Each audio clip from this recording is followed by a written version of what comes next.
Hello, everyone, and welcome to another episode of Selling Greenville, your favorite real estate podcast here in Greenville, South Carolina. I'm your host, as always, Stan McCune, realtor right here in Greenville, South Carolina. You can find all of my contact information in the show notes. If you need to reach out to me for any of your real estate needs, please, I'm a realtor. That's what I do. I don't make money from this podcast. I make money from selling real estate. And so I'd appreciate if you guys would do that with me. And as well, even if you never do that, if you're listening to this content, please subscribe, right? Very simple. Whatever platform you're watching or listening on, you can just subscribe, hit the little button. And if you could leave a rating or review, that would be much appreciated as well. We have a few things going on right now. Real estate has been in the national headlines lately, and for good reason. And by the way, before I get into all of that, I apologize for, in case I sound sick. It's because I am sick. I've got this thing going on in my throat, in my nose. It doesn't affect me as much during the day, but it majorly affects me at night. So I'm going to have to clear my throat like I just did a few times. Might have to take a few sips of water. I've got Sudafed in my system, whatever that is supposed to do. Seems to be working okay. And tonight, actually, shortly after I finish recording this, I will be going to Columbia, South Carolina for the South Carolina Association of Realtors Leadership Academy. I told you guys a little bit about this in the past, but I'm one of 15 realtors here in the state of South Carolina that's going through this program that's basically designed to help us become more involved in the local, state, and national real estate association in various capacities. Giving back to the industry in a variety of ways. So I'm very excited about that. It's our first retreat and our first sessions this week. So that should be great. A couple other great realtors from the Greenville market, a few from Spartanburg that I know as well, and then a lot that I don't know between the 15 of us. So it's going to be a really fun time. Really looking forward to it. And hopefully I will learn how to be an effective leader in the local, state, and national associations. But to hone in on what this episode is about, there's been a lot of headlines lately with what the president has been doing, specifically with regard to he announced that he wants to ban institutional investors from buying single-family homes. I don't want to make this episode about that. I just want to say I don't think that that's going to have the effect that a lot of people think it will have. Long story short, institutional investors own less than 5% of single-family homes that are out there. Now, that's not a Greenville number. That's a nationwide number, but I would imagine that Greenville is pretty similar to that. There are some markets where institutional investors, and what I mean by that is these large corporations own more single-family homes than others. Greenville is not one that really stands out in this regard. Now, everyone knows an aunt or an uncle or a friend who got outbid by an institutional investor. We all have a story like that. That's the exception that proves the rule, in my personal opinion. They are not making a big splash. There have been times where they've made bigger splashes in the past. Currently, they're not making a big splash in the Greenville market. And here's what happens. Most of the time when institutional investors purchase real estate, they purchase it to convert it into rental properties. And so rental supply goes up, and the supply of housing for sale goes down. Here's the thing. Large corporations own a tremendous amount of the rental supply. I don't know what the exact number is, but it's a large percentage of the rental supply that's out there. So when we ban institutional investors, if we were to ban them, we would disproportionately hinder the supply of rental real estate, right? They would basically stop being able to purchase single-family homes. I'm sure they'd find some loopholes, but let's just theoretically assume that it worked. They stopped buying single-family homes. What we would see is the rent market for single-family homes would start to get a lot more expensive. That's a transfer of wealth from renters to landlords. That's what this proposal would do, and it wouldn't help housing affordability, right? Because they only own 2 to 3% of single-family homes that are out there.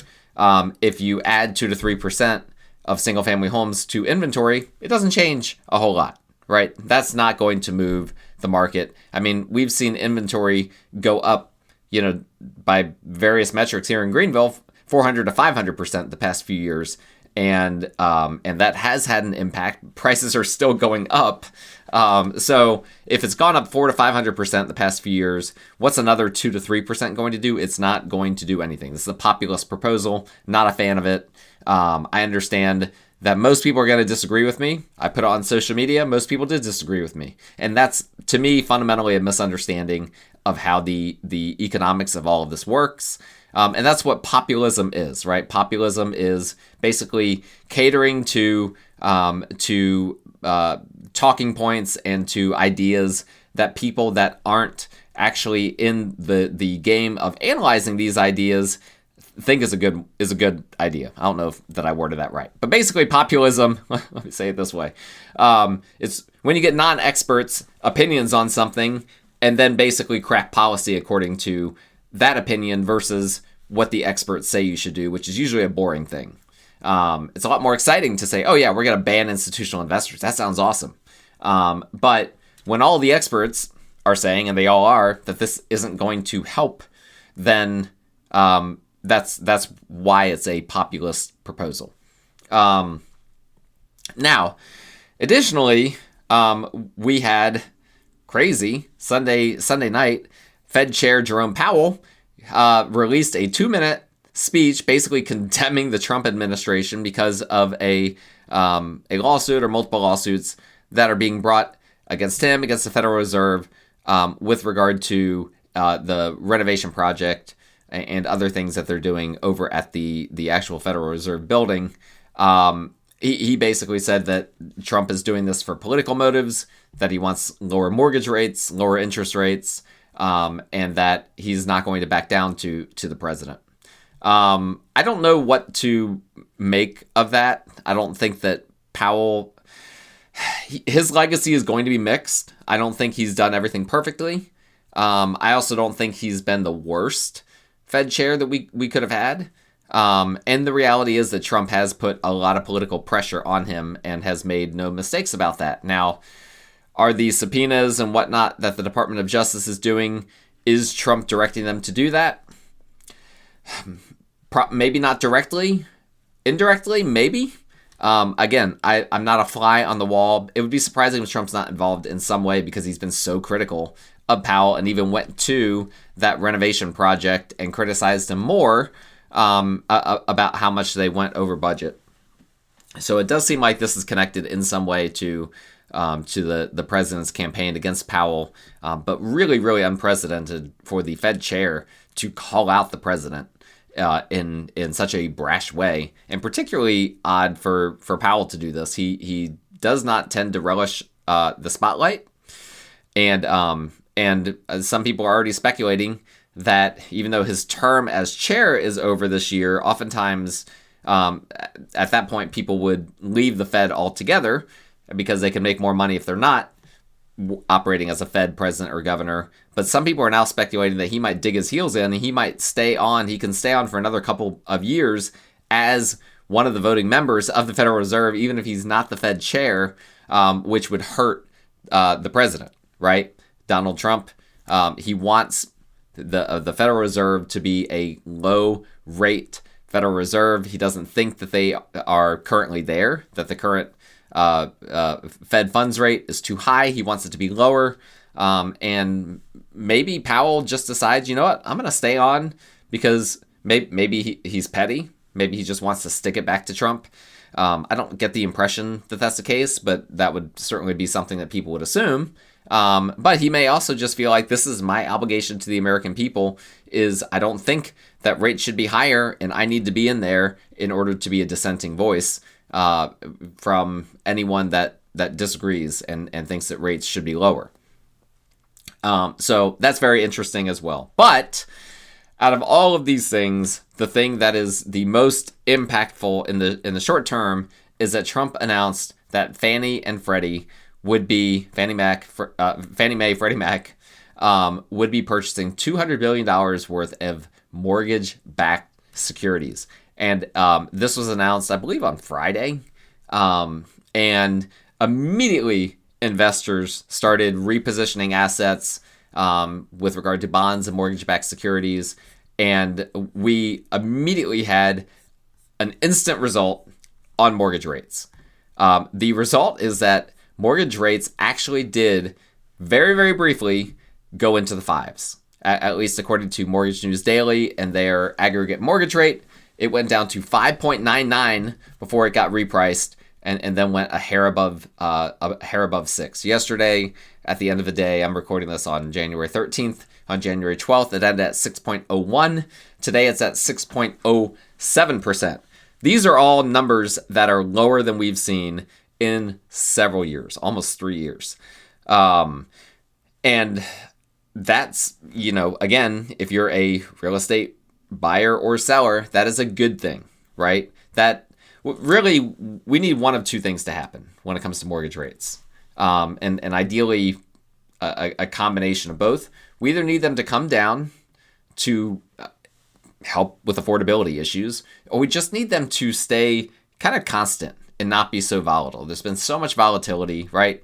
Just a few years ago, they were in the 2s and 3s. Then they went all the way up to 8. And then they kind of went up and down. And then they've been more or less on their way down for the past couple of years. But we've had some bumps along the way.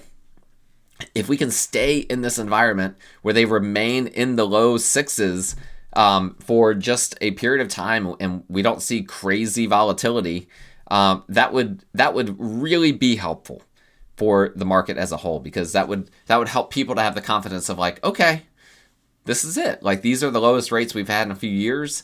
Maybe I can now afford the home that I'm looking to buy. And so this was actually a pretty savvy move by the president. This is different than quantitative easing. This is a one-time thing. It's almost like a one-time stimulus injection, but not one that's going to cause the market to go just bonkers. But it was something that did have an immediate impact on mortgage rates. And if we could see mortgage rates come down into the 5s and stay in the 5s, that would potentially have a huge impact. And so I actually looked into what would be the impact on the Greenville market. What is the impact on the Greenville market when it comes to mortgage rates? And if you're looking on YouTube, I'm going to actually share with you guys. Some people are going to hate this. And if you do, I'm sorry. Maybe you weren't loved as a child enough. You didn't, your mother didn't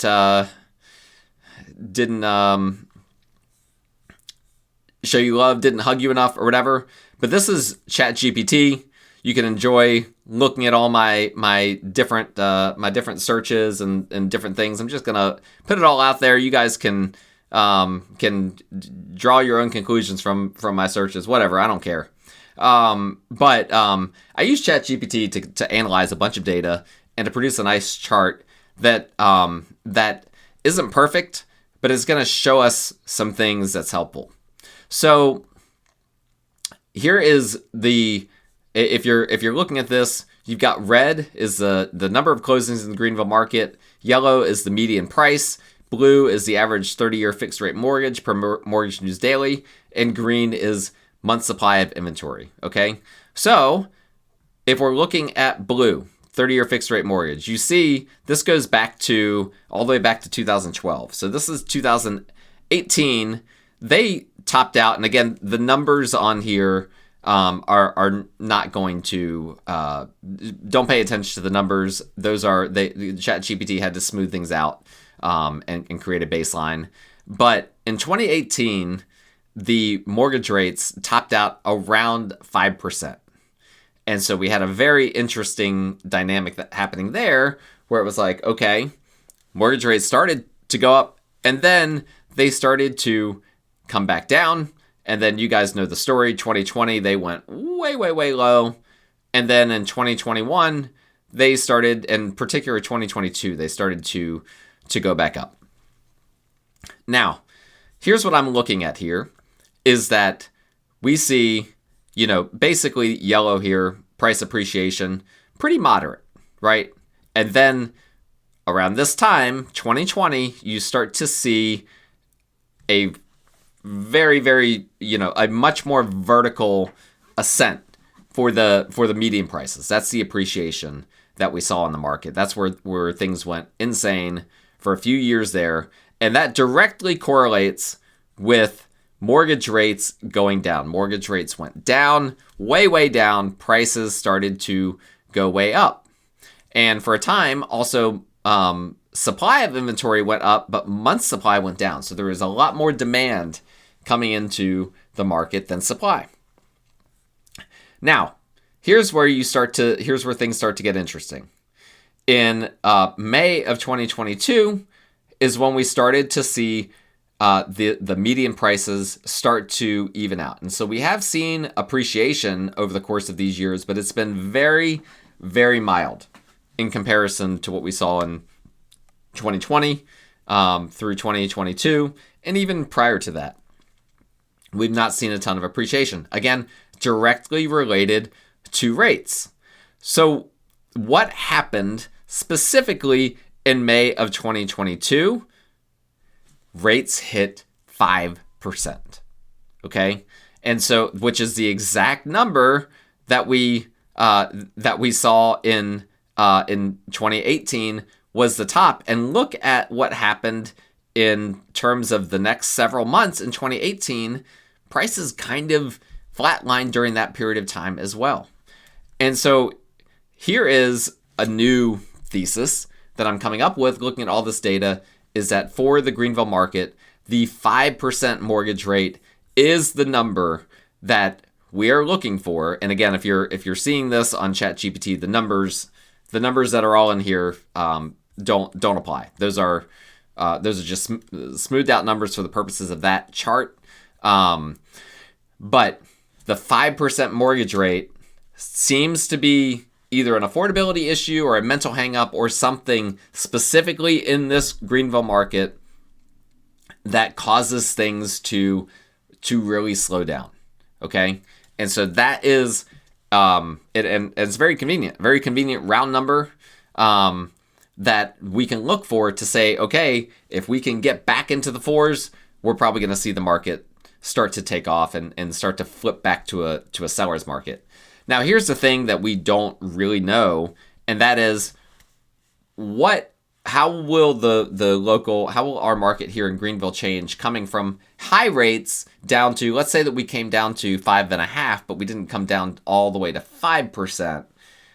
Would we still see the market take off because we're coming again from a position of higher rates down to lower rates versus back in 2018, we were coming from lower rates up to higher rates when we hit that 5% number? That I don't know, because we could see the market do some weird things if, again, we start to get into the fives, and let's say that we end up hovering around 5.8, 5.7. You guys already know, if you've listened to my bold predictions episode, I said I don't think we're going to see below 5.65 this year.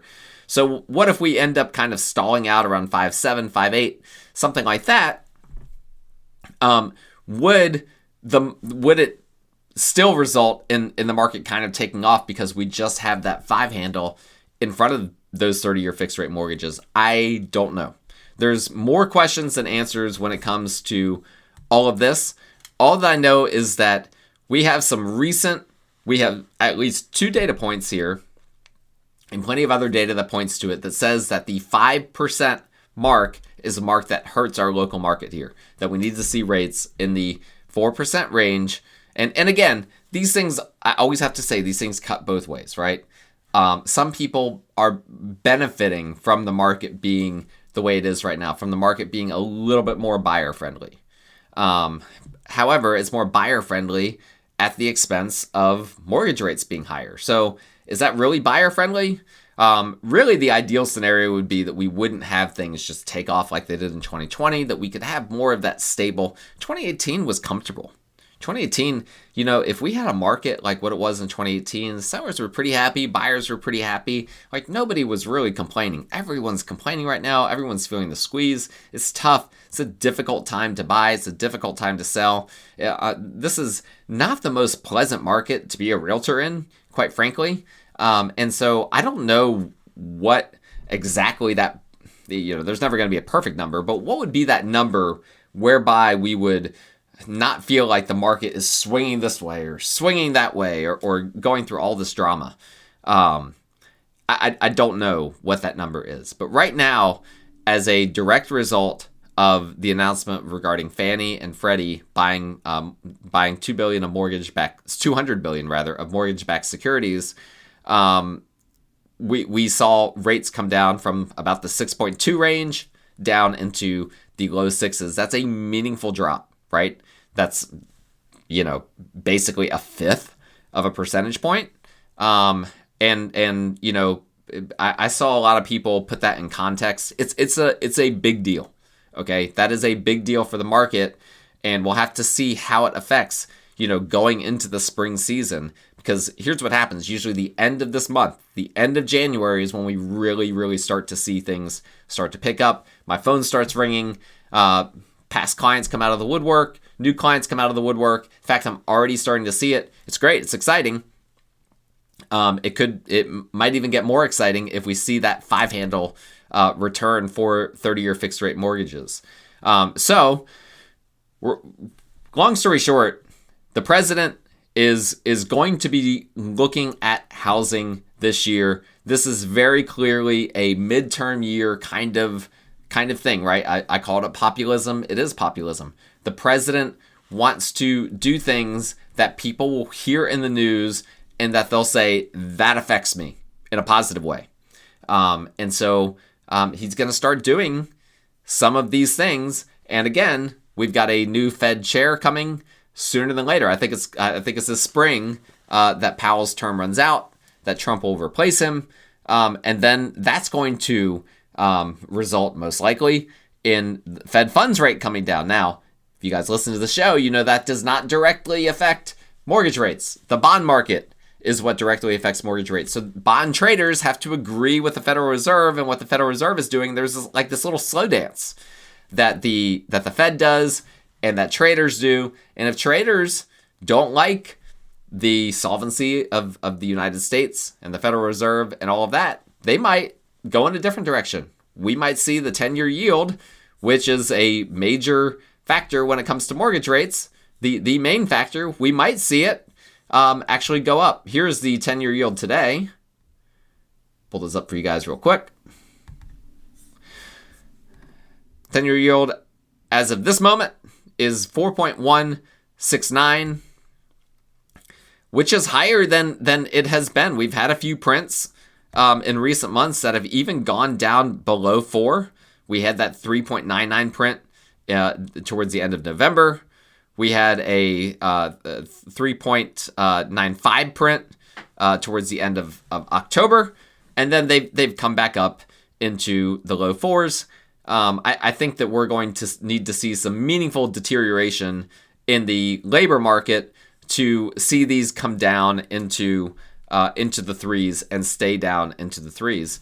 And we do have some data coming out this month this week with regard to the labor market and whatnot. But right now, there's no indications that the labor market is getting super soft. There's no indications that a recession is imminent.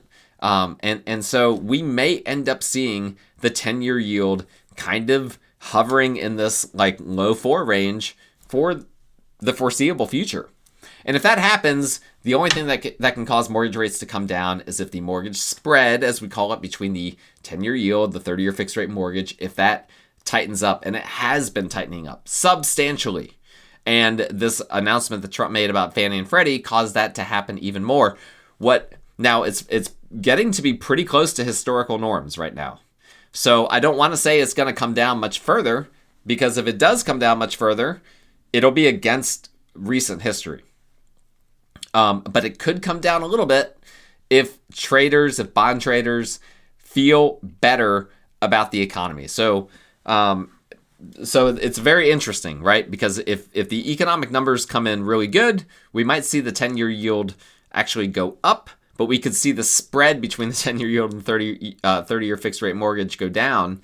And if that happens, we could still see mortgage rates kind of coming down a bit, but there are still there's still a lot of uncertainty and a lot of hurdles for that to happen. And so I still feel very good about my bold prediction that we won't see rates go below 5.65. By the way, part of that bold prediction, as I said, they would go into the fives at some point this year. And so I've already nailed half of that prediction, right?